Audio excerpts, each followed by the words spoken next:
نہ نواز شریف نے کہہ دیا ہے، نہ زرداری نے کہہ دیا ہے، اور نہ اسٹیبلشمنٹ کی طرف سے کوئی ان کا نام آیا ہے، اور نہ لیڈر آف دا اپوزیشن نے کہہ دیا ہے۔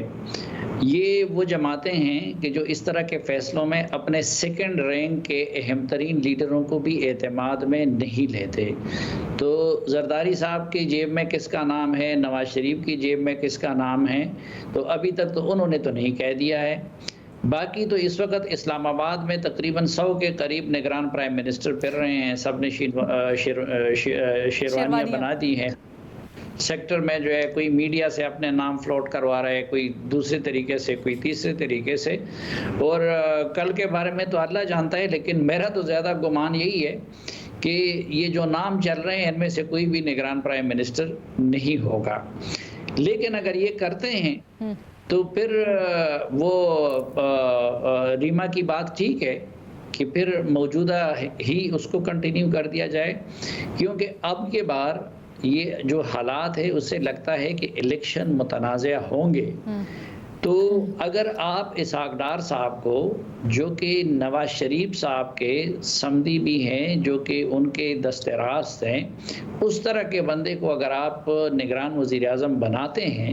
تو ان کی موجودگی میں ہونے والے الیکشن کو کسی صورت غیر جانبدار الیکشن نہیں کہا جائے گا۔ اب اس وقت آپ دیکھیں کہ خیبر پختونخوا میں انہوں نے بڑا ظلم کیا ہے کہ مختلف پارٹیوں میں نگران حکومت کا کنسیپٹ تو یہی تھا کہ آپ ایسے لوگوں کو لائیں کہ جس کا کسی پارٹی کی طرف واضح جھکاؤ نہ ہو، یا کم از کم وہ اتنا باوقار شخص ہو کہ اگر اس کی کوئی پولیٹیکل ایفیلیشن رہی بھی ہو لیکن وہ وہاں پہ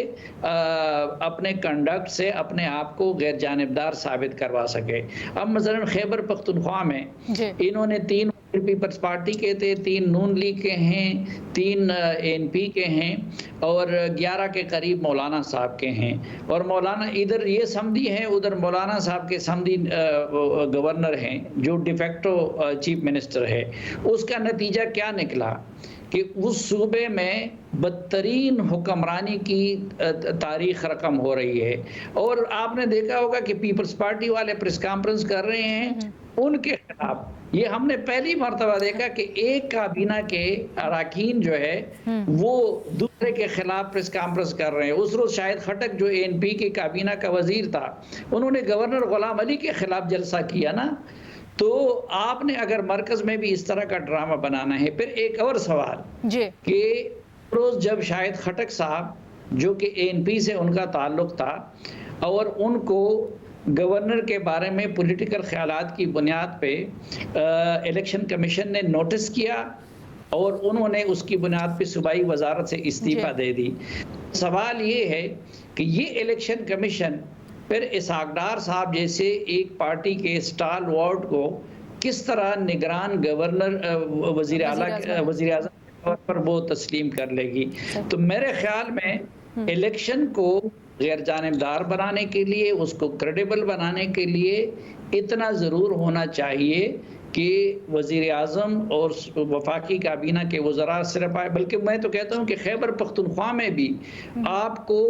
سب کچھ بدلنا ہوگا۔ وہاں جتنے پولیٹیکل پارٹیز کے وزراء ہیں جو کھل کے کہتے ہیں کہ میرے 3 ہیں، اس کے 3 ہیں، اس کے 11 کے ہیں، ان کو بھی بدلنا ہوگا، وہاں کے گورنر کو بھی بدلنا ہوگا۔ ایک سیکنڈ سر، یہ کیا پاسبل ہے؟ کیونکہ ایک نگراں سیٹ اپ چل رہا ہے نا، کیا اب نیا نگراں سیٹ اپ بنائیں گے؟ اس کی گنجائش ہے یا ہاؤ ڈز دیٹ ورک؟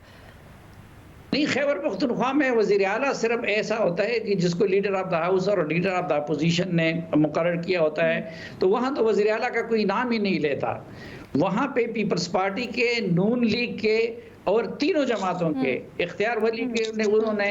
وہ میڈیا میں آ کے یہ الزام لگا چکے ہیں کہ سارا اختیار گورنر کے پاس ہے اور غلام علی کے پاس ہے۔ تو آپ گورنر کو بدلنے میں کوئی رکاوٹ نہیں ہے، اور جو صوبائی وزراء ہے ان کو بدلنے میں بھی کوئی رکاوٹ نہیں ہے۔ آج وزیر اعلیٰ اٹھ کے اپنی پوری کابینہ کو غیر جانبدار لوگوں پہ مشتمل بنا سکتے ہیں، لیکن اگر یہ تماشے کرنے ہیں تو پھر اس سے تو بہتر ہے ارشاد بھٹی صاحب کو وزیر اعظم بنا دیں۔